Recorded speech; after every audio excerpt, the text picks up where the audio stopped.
وَإِنَّكَ لَتَهْدِي إِلَىٰ صِرَاطٍ مُسْتَقِيمٍ، اور بے شک اے نبی تم سیدھے راستے کی طرف، ہدایت کے راستے کی طرف رہنمائی کرتے ہو۔ یعنی اللہ تعالیٰ نے قرآن کو ذریعہ بنایا نبی علیہ السلام کو اعلیٰ درجے تک پہنچانے کا، جو قرآن میں ہے وَوَجَدَكَ ضَالًّا فَهَدَىٰ، اے نبی ہم نے آپ کو اپنی محبت میں خود رفتہ پایا تو آپ کو ہدایت کے اعلیٰ ترین درجے پر پہنچا دیا۔ یہ اعلیٰ حضرت نے ترجمہ بالکل ٹھیک کیا ہے، یہ جو باقی وہابی لوگوں نے ترجمہ کیا ہے وہ بالکل غلط ہے، ان سے اوور لک ہوا ہے کہ نبی تمہیں گمراہ پایا، نعوذ باللہ، یہ الفاظ غلط ہیں۔ یہاں ضال کا مطلب گمراہی نہیں ہے، جب قرآن میں واضح آ گیا ما ضل صاحبکم وما غوا، تمہارے نبی نہ کبھی بہکے ہیں نہ کبھی بے راہ چلے ہیں، تو پھر یہ ضال کا ترجمہ نبی علیہ السلام کے کیس میں کیسے یہ ہو سکتا تھا؟ اس کا اسلوب قرآن میں موجود تھا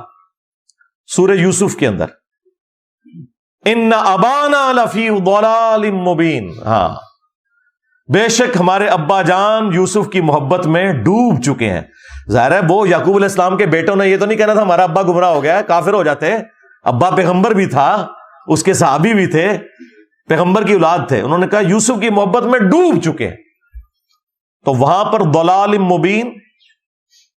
محبت میں ڈوب چکے ہیں، تو یہاں پہ بھی یہی ترجمہ ہوگا وَوَجَدَكَ ضَالًّا فَهَدَىٰ، اے نبی آپ کو ہم نے اپنی محبت میں خود رفتہ پایا تو ہدایت کے اعلیٰ ترین مقام کے اوپر پہنچا دیا۔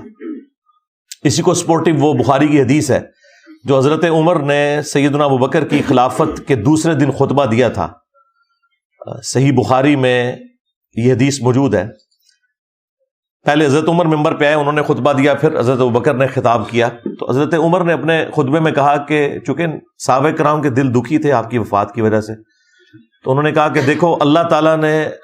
اپنے نبی کے لیے وہ پسند کیا جو ان کے لیے بہتر تھا، یعنی اپنے پاس بلا لیا، اور تمہارے لیے تمہارے پیغمبر نے کتاب چھوڑی ہے، اللہ کی کتاب، یہ وہ کتاب ہے جس کے ذریعے اللہ نے اپنے پیغمبر کو ہدایت دی، اور اب اس کتاب کے ذریعے تم بھی ہدایت حاصل کرو اور آگے اس کتاب کے ذریعے ہدایت والا معاملہ کرو۔ وہی جو قرآن میں آیا وَأُوحِيَ إِلَيَّ هَذَا الْقُرْآنُ لِأُنذِرَكُم بِهِ وَمَن بَلَغَ، اے نبی تم فرماؤ قرآن مجھے اس لیے وحی کیا گیا تاکہ اس قرآن کے ذریعے میں تمہیں بھی تبلیغ کر دوں اور جس تک یہ کتاب پہنچ جائے وہ بھی اسی کتاب کے ذریعے تبلیغ کرے۔ تو یہاں آپ اگر کسی کو کہیں نا کہ نبی علیہ السلام کو ہدایت کا اعلیٰ ترین درجہ قرآن کی وجہ سے ملا، وہ کہتے ہیں آپ نے گستاخی کر دی ہے۔ وہ تو مفتی اکمل نے نہیں کہا تھا کہ نبی کے قدموں سے ہمیں قرآن ملا، نعوذ باللہ، اندازہ کریں۔ آج کل علم حاصل کرنے کا سب سے پاورفل ذریعہ ہے سوشل میڈیا، اور وہاں پہ ہر طرح کا جاہل ترین آدمی بیٹھا ہوا ہے، اس کو استنجا کرنا آتا نہیں ہے، اور وہ وہاں بیٹھا ہوا قرآن حدیث کے دلائل دے رہا ہے، اور پھر وہ الٹے سیدھے دلائل پڑھنے کے بعد تو اور انسان کا ذہن گڈ مڈ ہو جاتا ہے۔ سب سے بڑا اللہ کا فضل، سب سے بڑی اللہ کی رحمت کہ ہمارے سرکار کے قدموں سے ہمیں قرآن ملا ہے، کہ ہمارے سرکار کے قدموں سے ہمیں قرآن ملا ہے، کہ ہمارے سرکار کے قدموں سے ہمیں قرآن ملا ہے۔ یعنی یہ قرآن کو نبی کے انڈر کر دیتے ہیں، بھائی نبی مخلوق ہے، قرآن مخلوق نہیں ہے، اللہ کی صفت ہے۔ نبی کے قدموں سے قرآن ملا، اندازہ